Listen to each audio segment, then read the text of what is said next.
Bonjour à tous et bienvenue sur notre page YouTube. C'est tout nouveau pour nous et on vous présente notre chaîne qui s'appelle Pronoia. Pronoia pour le 1er décembre. Ouais. 1er décembre, aujourd'hui c'est le calendrier de l'Avent. Et donc nous aussi on se met en avant aujourd'hui. Donc wow, je suis émerveillée de voir comme tu es à l'aise. Moi, je bug un petit peu, mais de manière sympathique. Moi, je me présente, je suis Bérangère. Moi, c'est Zeno. Et on va vous faire découvrir pendant cette, on va dire, ces petits 40 minutes de film, notre chaîne et notre volonté de vous faire partager ces moments intimes que nous partageons depuis quelque temps avec Zeno et la richesse de nos conversations avec un mélange de nos univers. Ouais. De nos univers. Et Zeno, j'ai envie de te demander, est-ce que tu peux nous expliquer qu'est-ce que c'est que Pronoia? Pronoia. Alors, Pronoia, peut-être d'abord, je vais faire un coucou à Adeline. Comment le mot, il est déjà arrivé chez nous. Un jour, j'ai parlé à une amie même pas. Non, on a parlé. Et elle m'envoie le lendemain un petit mot qui dit Pronoia égale l'univers conspire en ta faveur, conspire pour ton bonheur. Et je trouvais ça si joli. Et comme la veille, on avait discuté avec Bérangère, je lui envoie ça, mais juste pour dire coucou, good morning. Et elle me répond, Zeno, magnifique, c'est notre nom. Et c'est ça en fait. Dans un monde, qu'est-ce qu'on fait quand on se retrouve autour des cafés ou le soir avec les apéros? Quand nous on discute, quand on échange, il se passe quelque chose qui, à notre avis, fait du bien à nous et pour le monde. Et donc, vas-y, prends la suite. Pronoia. Pronoia, je trouvais ce mot que tu m'as envoyé donc par un texto un beau matin. Je le trouvais vraiment sa sonorité est merveilleuse. Déjà de parler Pronoia, de dire Pronoia, il y a déjà quelque chose de beau. Ouais, qui arrive. Et donc, avec la richesse avec laquelle on fait des rencontres, toi et moi, pour se connecter au vivant, en fait, dans une rencontre de vérité, de valeur. Et Pronoia, sa définition propre, c'est l'univers conspire pour notre faveur. C'est ça. Et quand tu m'as appris que son opposé, c'était paranoïa, où là, tu es persuadé que la vie conspire contre toi. C'est ça. Et je me suis dit, à ce moment-là, quand tu as envoyé ce mot, il y en a marre, en fait. Et c'est vrai, on vit dans un monde de paranoïa. Et qu'est-ce que ça serait beau, en fait, de montrer au monde la pronoïa. Exactement. Vivre en confiance et avec des valeurs de respect de l'autre. Que ça soit en amitié, que ça soit en famille, que ça soit frères et sœurs. Je trouve que, tu vois, Zeno, c'est important aujourd'hui que la pronoïa arrive.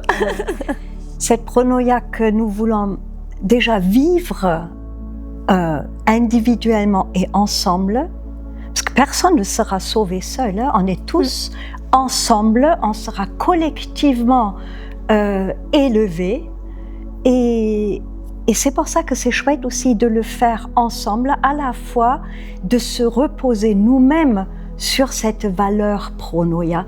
Parce qu'en fait, là, on arrive tout nu devant vous. On n'a rien préparé. C'est pas préparé. C'est qu'est-ce qui va venir, ce qui est vivant en nous va s'exprimer avec cette confiance, pour pas dire le mot avec la foi, mais avec vraiment la confiance que c'est pour notre bien. Et quelque part, l'idée, c'est aussi pas de donner exemple dans un terme de regardez-nous comme on est bien, mais inspirer. Voilà, c'est on le fait et nous verrons bien que ça marche. pas si ça marche, mais ça va marcher. Oui, oui. Et voilà. Avec confiance. Confiance. Confiance et confirmation. Oui. Oui, oui. Ouais. Et je trouve que c'est important, en fait, de montrer aussi ce chemin-là aux personnes que d'utiliser la pronoïa dans leur quotidien pour un petit peu les soulager aussi de cette négativité. Et comme tu dis, se reconnecter à la confiance que tout ira bien, c'est que de la positivité, en fait. Ouais, que tout ira bien. Que tout ira bien. Peu importe le scénario, en fait, des médias, de la société ou mondiale, parce que maintenant on est connecté mondialement, donc on connaît les situations à n'importe quelle heure, à n'importe quelle minute, on sait à des milliers de kilomètres ce qui se passe dans la négativité quand même. Hein. Et on a bien vu combien ça influe aussi la planète, la Terre, dans sa vibration négative. Et franchement, c'est pas un secret. Aujourd'hui, ce n'est plus un secret pour personne que la Terre, elle a une vibration et qu'actuellement, cette vibration, elle augmente. Et quand ceci arrive, il y a la pronoïa qui se met en action. Hein. Exactement. Donc en fait, c'est vrai, bon là, on expliquera les choses peut-être plus en profondeur. Oui. Mais chaque podcast, son sujet. La réalité, c'est qu'en fait, pour aller vers la pronoïa, il faut avoir une vision que tout est vibration. Et la pensée, c'est toute une énergie. Voilà, bon, ça c'est la physique quantique et d'autres courants, c'est pour faire court. Mais déjà, c'est pour vous donner une idée que quand on est dans la paranoïa, on vibre une certaine énergie. Basse, c'est bas. Voilà. Parce qu'on pense déjà à un futur négatif avant même de le réaliser. Être paranoïaque, c'est être convaincu d'un futur inconditionnel. C'est-à-dire que dans le présent, je suis persuadée que peut-être dans un futur, il va m'arriver quelque chose de négatif. Mais de néfaste. Qui va aller à la destruction. Oui. Voilà. Et donc, là, ça vibre pas très haut. Hein. Non, parce que la peur, la méfiance, l'incertitude.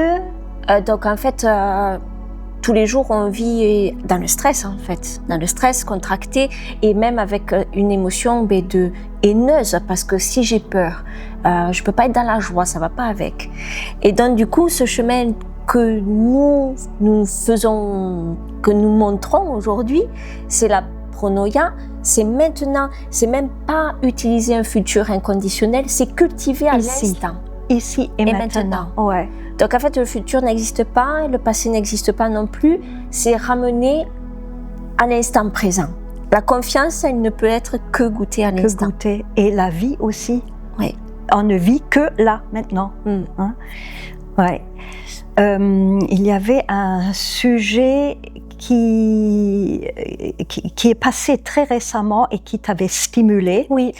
Et qui explique très bien ce paranoïa versus pronoïa. Et c'était quand, je sais plus qui. Les événements d'il y a pas très longtemps, justement, ça m'avait stimulée. C'était, je sais pas, les gradés militaires, en tout cas lors d'un congrès de maires en France. Il y a le colonel en chef des armées françaises qui déjà a indiqué que un futur, ce qu'il dit. Voilà, un futur potentiel négatif. 5 ans à partir d'aujourd'hui. Dans 5 ans, il va y avoir un truc hyper négatif qui va arriver. Et ça m'a stimulée. Ça t'a stimulée. Parce que cette projection du futur, mais en fait, on ne peut pas intervenir sur le futur. Tu es d'accord avec moi? On intervient seulement avec nos pensées qui, elles, nous le savons, dans leur plasticité, sont créateurs. Si maintenant les pays francophones ou la France se met à créer une panique et une paranoïa pour dans 5 ans, et se prépare déjà à quelque chose d'hypothétique, absolument atroce, qui doit se produire, eh bien, vous savez quoi, ça va se produire parce que nous sommes créateurs. On est créateurs. Et là, c'est notre système de pensée dit égotique. Ouais. Hein? Le système de pensée de notre ego régi par la peur qui aurait projeté et créé ce qu'on appelle ligne temporaire et qui va se réaliser. Pour le dire très simple, les physiciens l'expliquent merveilleusement bien avec des mots avec des mots simples, tels que je l'ai compris, tels que tu l'as compris, tels que c'est assez facile à comprendre. Voilà, nous allons créer cet avenir-là si nous continuons à le cultiver et à le nourrir. Bien sûr. À le nourrir de nos idées négatives. Oui. Alors, nous sommes là, Pronoia, pour cultiver de tout un autre... Voilà. Ouais. Et ces pensées-là de Pronoia viennent d'un autre endroit qui est appelé vraiment le système de pensée naturelle. Alors là, tu fais référence à Marshall Rosenberg. À la CNV, on a des référentiels en commun. Celui qu'on a en commun, c'est la communication non violente avec Marshall Rosenberg, que nous pratiquons et dont je suis formatrice. Et c'est vrai que c'est une référence de base. Ouais. Et là, un bel outil. Un magnifique outil. Humaniste. Voilà. Parce qu'il faut savoir que, en fait, pour arriver à vraiment avoir une rencontre humaine, que ce soit entre femme, ou homme-femme, ou homme-homme, ou autre, ou tout autre, même avec les animaux aussi, tout autre, il faut vraiment qu'à l'intérieur, il y ait cet ancrage de cet espace de paix, en fait. Exactement. Et la CNV, elle est très intéressante pour justement aller goûter ça, sans donner la responsabilité à l'autre de trouver ma propre paix. Alors, exactement. Et là, je reviens à notre exemple. Quand tu entends ce général, ou je ne sais pas qui c'était, j'ai déjà oublié, dire que dans 5 ans, ça va être la guerre ou des choses négatives, atroces qui vont nous arriver. Si tu le prends avec ton système de pensée, en communication non violente, on dirait chacal, pensée chacal, on peut dire pensée égotique, et là, c'est plus la référence à un courant miracle, mais aussi plus tard, on parlera de ça, et tu peux le prendre là et dire « Ah oui, je le sens aussi, je le vois venir, le monde est méchant. » Le confirmer. Et tu peux le prendre donc avec le système de pensée d'après Marshall Rosenberg, ça sera girafe. Et on peut aussi dire naturel, dire naturel, c'est les habitudes nous emportent, et ici c'est le naturel qui est sur la ligne divine quand même, avec l'univers qui va conspirer pour nous. Si tu le prends là, ça donnerait quoi? Ça donne, oh, j'entends cette phrase, sur le coup ça me choque. Étonnée.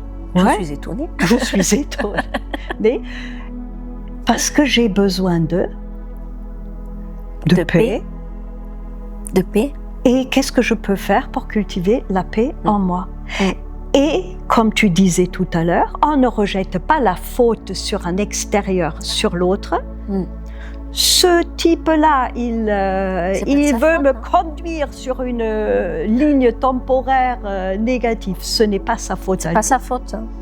C'est mon besoin à moi qui est j'ai besoin de paix. Oui, c'est ma responsabilité. Là. Ma responsabilité. Je reprends mon pouvoir en écoutant mon réel besoin. Voilà.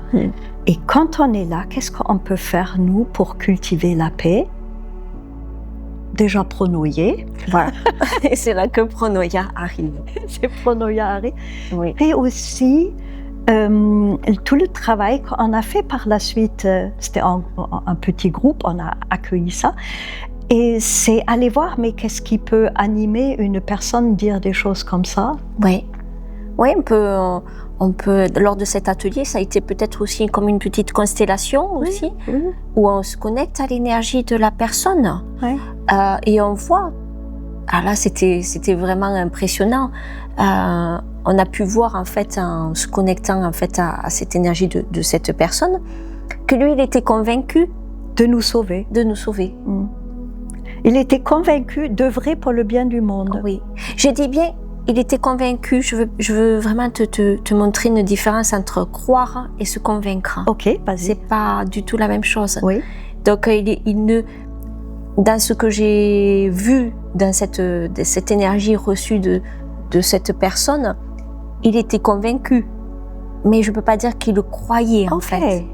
C'était pas une question de foi. Non, c'est pas une foi. Simplement parce que nous étions en tant qu'être humain face à lui dans toute notre humanité et on avait affaire à lui, chez lui, à une fonction. Une fonction, oui. Il nous répondait avec sa fonction. Et cette fonction, il ne pouvait juste pas accéder à sa palette humaine, en tout cas pas dans le travail que nous avons fait. Et ça montre ce qu'avait dit aussi Marshall Rosenberg à un moment donné, ce qui crée beaucoup de malheur dans le monde, c'est à l'époque en Allemagne avec les nazis par exemple, c'est que les personnes se sont cachées derrière un langage officiel de fonctionnaires, ce qu'on appelait la Amtssprache, le langage de l'institution, hein, de l'institution, du fonctionnaire. Du fonctionnaire. De la fonction. De la fonction. Le langage de la fonction versus le langage du cœur qui veut connecter au cœur de l'autre. Et ça ne matche pas. Et bien, même s'il y a un serveur qui est dans sa fonction de serveur et qui fait bien son service à table, et je m'adresse avec peut-être mon cœur de celui qui supporte pas le steak froid, lui, en tant que serveur qui a bien fait son job, va peut-être pas pouvoir connecter tant qu'il est dans sa fonction. Et oui. Je sais pas si là j'étais claire ou si l'exemple était clair, oui, vérifiant si je m'adresse à toi maintenant en tant qu'ami et partenaire dans cette aventure qui commence aujourd'hui, ou en ta fonction de thérapeute et formatrice en énergie, tu vois, voilà, est-ce qu'on se connecte vraiment à l'humain, humain à humain? Si tu peux me permettre de te reformuler. Je te remercie parce que ça ira plus clair. En fait, si je le comprends bien, tant que nous représentons en fait un rôle, nous nous cachons, en fait, c'est un beau bouclier. Merci. Qui ne donne pas accès au cœur. Donc en fait, tant qu'on est dans une fonction ou un rôle ou un statut, que ça soit derrière un métier, que ça soit derrière une attribution de société, l'humain n'est pas présent. Il est dans un rôle. Et donc il est dur de vraiment être dans l'empathie ou dans la compassion quand on détient le plein pouvoir d'un rôle. Exactement. C'est ça. Plein pouvoir d'un rôle peut être aussi mère, père, prof, peu importe. Donc le serveur était mal choisi, mais c'est exactement ça. Oui. En fait, du moment qu'on porte une casquette, on se pas déshumanise, mais en tout cas, c'est un bouclier qui rend opaque le cœur. Donc, il empêche un peu de rentrer vraiment en connexion d'humain à humain. Exactement. Et je me doute bien que pour ces hauts gradés, le bouclier, il est très gros. Disons, pendant cette heure qu'on avait consacrée à cet événement, traverser le bouclier et toucher l'humain était très difficile. Oui. Et c'est seulement pendant une fraction de seconde, apparemment ça avait chaviré et c'est devenu plus léger, c'est quand on a parlé de ses enfants à lui. Hein? C'est vrai. Et là, il y avait comme un petit mouvement de... C'est vrai. Ouais. Que ses enfants à lui et petits-enfants seraient peut-être concernés. Ça a duré une fraction de seconde et très rapidement, il était à nouveau dans son devoir. Donc voilà, c'est aussi les limites de la communication non violente. Tant qu'on ne touche pas le cœur et si la personne ne souhaite pas ouvrir son bouclier. Oui. Donner accès à son humain, quoi. Voilà. Donc, en gros, moi, j'aimerais faire ce petit bilan-là et expliquer aussi qu'il y a vraiment une différence entre être convaincu et croire. Et j'ai vraiment à cœur de partager que quand on connaître c'est savoir, savoir c'est croire. Et croire, c'est avoir la confiance. Quand je crois en quelque chose, à mes valeurs, quand je crois à quelque chose que j'ai goûté, qui m'a nourri, qui m'a rendue forte, qui m'a nourri mon humanité, ça devient après une croyance et pas une conviction. C'est pour ça que vraiment, j'ai à cœur de montrer la différence entre une fonction amène à une conviction. Je suis convaincue que mon rôle, il est parfait pour ce qu'on me demande. Est-ce que tu me permets que je ne sois pas entièrement d'accord? Oui, bien sûr. C'est très chouette que tu soulèves la différence. Et en même temps, tu vois, il y a des croyances limitantes aussi. C'est-à-dire, le passage où tu dis savoir, mais le savoir à quel moment je sais, et ce savoir, j'appellerais ça les expériences directes que tu vis, qui te éclairent en une fraction de seconde, et à partir desquelles, là ensuite, tout ton système sait. Et ça n'a rien à voir avec le mental. C'est une expérience de connexion directe à une information qui se révèle en toi. C'est ça. C'est ça, hein, on parle de la même chose. Alors j'aurais dû être plus précise, c'est quand on se connaît. Quand on se connaît, on sait ses sentiments, ses émotions et ses besoins. C'est ça, ok. Quand je me connecte à mes sentiments. Quand je me connais, quand je sais en fait que quand je vis quelque chose, voilà ce que ça me fait vivre à l'intérieur, eh bien après je peux vraiment réellement me connecter, comme tu dis, à l'autre aussi, à rentrer dans l'apathie. Je sais pas si c'est clair ce que je dis, mais j'aurais dû effectivement dire quand je me connais. Quand je me connais, parce que ça c'est le défi, connais-toi toi-même et tu connaîtras Dieu et les univers. Voilà, quand je me connais. Est-ce que tu te connais? Je sais mes besoins. Tu vois, c'est peut-être pour être encore plus clair, nous sommes en voie de cette connaissance. Moi, je dirais pas que je me connais.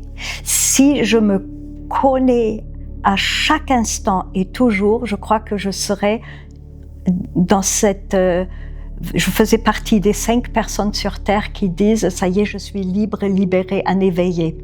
Cette connaissance qui est « connais-toi toi-même et tu connais Dieu et les univers », eh bien, c'est la reconnaissance de ma divine humanité. Nous l'avons peut-être en tête, mais l'avons-nous réellement aujourd'hui pleinement déjà intégré en nous? Ou n'est-ce pas le chemin que nous cherchons à emprunter avec Pronoia? C'est-à-dire, je ne veux plus me raconter qui je suis et ce que je sais. Je me demande, tu vois, peut-être c'est juste parce que dans l'univers où j'enseigne et dans l'univers où tu enseignes, on n'a peut-être pas le même vocabulaire pour la même chose. Oui, et c'est pour ça que c'est chouette aussi que nous soyons ensemble, parce qu'il y a 2 univers. Seule la CNV, elle est commun en nous, chez nous. Et en même temps, là où tu es en profession, je dirais, ou en travail, là où tu excelles et là où j'excelle, c'est pas le même vocabulaire à chaque instant. Et ce que nous souhaitons montrer, c'est aussi, tant pis! Eh bien, les bouddhistes disent pas la même chose, les chrétiens disent pas la même chose, les juifs disent pas la même chose, les musulmans disent pas la même chose. Et en même temps, si on plonge quelque part, et si on clarifie le vocabulaire, il y a quand même une chose commune qui émerge. C'est ça. Mais bon, je pense que l'endroit est le même, en fait, le chemin, même si on n'a pas les mêmes mots, ou même si moi, mes mots, ils sont plus tirés dans le chamanisme, c'est-à-dire dans la connexion avec le tout, dans connaître pour moi, dans ma fonction de femme médecine, c'est amener les personnes vraiment à se sentir, connaître ses savoirs. C'est-à-dire vraiment quand je me connais, je sais en fait. Je sais ce qui me va, je sais ce qui me va pas. Et je peux me protéger à partir de ça. Je me rends moins vulnérable. Et quand je suis déjà dans mon autonomie de ma propre protection, ça m'amène aussi sur le chemin de la croyance. En quoi je crois? Je crois en des valeurs, en fait. Tu vois, c'est tout un chemin que j'amène, ou que j'ai expérimenté. C'est vrai que, à l'époque, je n'avais pas connaissance de moi-même.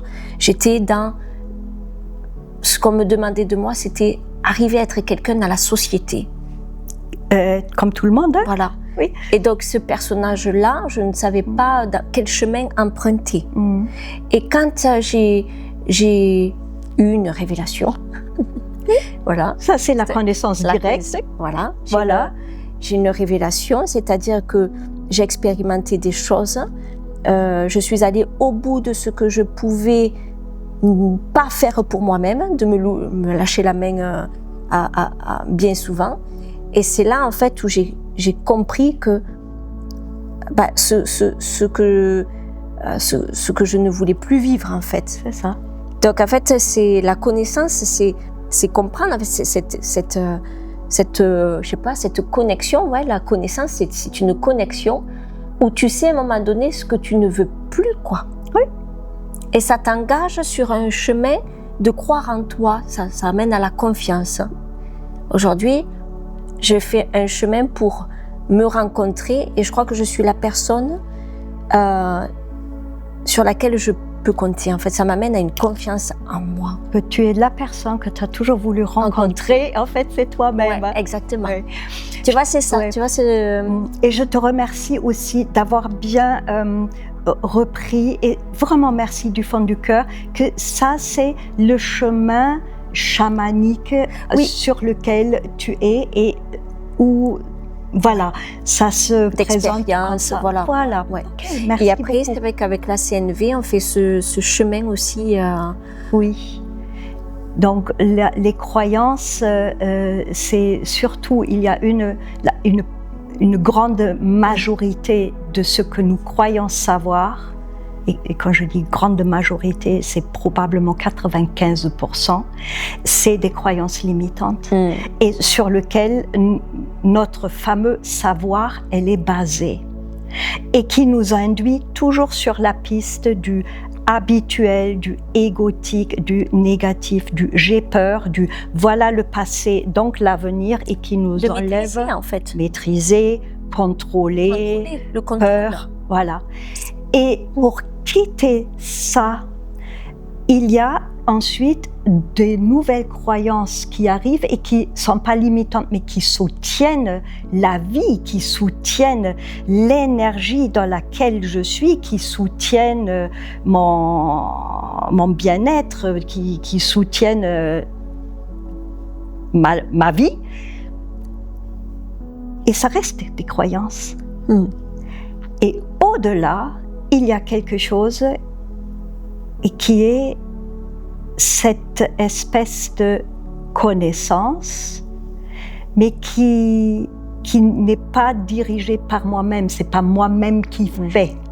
Elle est offerte. Elle est pronoia. Hein, elle est divinement amenée quand tout mon corps, quand toutes mes cellules, quand tout mon être est tout à coup informé d'une, je dirais, vérité, mais qui n'est pas de moi, qui n'est pas de cette terre, qui n'est pas d'ici, qui vient parce qu'elle vibre et tout devient clair. Comme tu as dit, j'ai eu cet éclairage, cette illumination, non, tu n'as pas dit illumination, connaissance alors, oui, directe qui est arrivée. Parce qu'à l'époque, je n'avais pas le mot, mais j'avais dit connaissance, mais comme tu dis, ça peut être une illumination. Hein. Mais carrément, et n'ayons pas peur des illuminations parce que ça apporte de la lumière. Il y a juste la lumière qui arrive, qui met de la lumière dans les choses, et les ténèbres partent, les ombres partent. Et ce que tu vois s'éclaircit aussi. Hein. Et donc, il y a tout là-haut une toile, celle-là, Et peut-être on pourra faire un spot sur celle-là à un moment donné. Quand je l'ai créée il y a quelques années, ici même dans l'atelier, quand c'était encore mon atelier, j'avais fait déjà une demande de pronoïque, sans savoir ce que c'est, parce que j'avais envie de parler de quelque chose de très important pour l'humanité, probablement aussi pour moi-même, je fais partie de l'humanité, et j'ai demandé à cette toile, c'est une toile de 5 mètres carrés, elle était par terre là, et j'ai demandé à la toile, où je demandais comme ça à l'univers, mais aide-moi, qu'est-ce que je dois faire ? Et j'étais assise en plein milieu de la toile blanche, à un moment j'entends « prépare un seau de jaune ». Je prépare un seau de jaune et j'entends « verse ». Et je verse. J'entends « prépare un seau de bleu », je prépare le seau de bleu et verse. Et la même chose pour le rouge. Et après, quand ça a séché, il y avait la tramontane qui s'est levée, un vent qui a circulé ici, tout était ouvert et il y avait des voiles qui séchaient, des voiles où je prenais des empreintes et ils se sont mis à valser ici comme ça, plat, dans l'air, et 2 sont retombés sur la toile. Et tels qu'ils sont retombés, je les ai collés. J'aurais jamais pu choisir mieux. Pronoia m'a entendu, elle a travaillé. J'ai collé tel que c'est tombé les 2 silhouettes. Gloops. Et c'était quelques jours avant une grande exposition en Allemagne. Et le jour où j'emballais la toile, j'avais une peur, mais j'étais limite terrifiée. J'étais terrifiée à l'idée qu'arrivé en Allemagne, on va me demander « Mais Zeno, mais est-ce que tu crois en Dieu ?» Parce qu'il y a quelque chose quand même dans cette toile que je n'ai pas fait moi. J'ai juste accepté. Et cette question « Est-ce que tu crois en Dieu ?» m'a mis en terreur. Parce que j'avais pas envie de dire non, parce que la preuve c'était quand même ma toile, et j'avais pas envie de dire oui, parce que ça se faisait pas dans l'univers dans lequel j'étais. Et ben c'est là où la toile me répond. C'est pas la toile, c'est ça répond ici. Ça m'a répondu en allemand, je vais vite le traduire en français. C'est la croyance n'est pas une fin en soi, elle n'est que la condition préalable pour acquérir la certitude. Je trouve ça très beau. C'est très beau. Parce qu'à la fin, ça rejoint ce que tu as dit. Mais cette certitude, c'est la confiance. La confiance. C'est la confiance divine. C'est ça. Donc, évidemment, à partir de ce jour-là, et même, voilà, il y a cette certitude que l'univers, donc je veux aussi redire le mot Dieu, puisque j'ai plus peur de ce mot. On fera une émission sur les mots en soi. Ce mot, c'est aujourd'hui juste une vibration joyeuse qui arrive et ça me fait plus du tout peur. Et cette connaissance, elle est arrivée et m'a illuminée. Eh ouais. La connaissance est une illumination. Oui, carrément. Merci pour ce joli mot de fin. Merci. On se retrouve ? Oui, on se retrouve très vite pour un autre podcast. Pour un autre podcast, pour une autre suite, pour un autre mot, d'autres mots à éclairer. Et à cheminer aussi. Cheminer ensemble. Toujours dans la pronoia. Dans la pronoia. Je te remercie. Merci Zeno. Au revoir. Au revoir.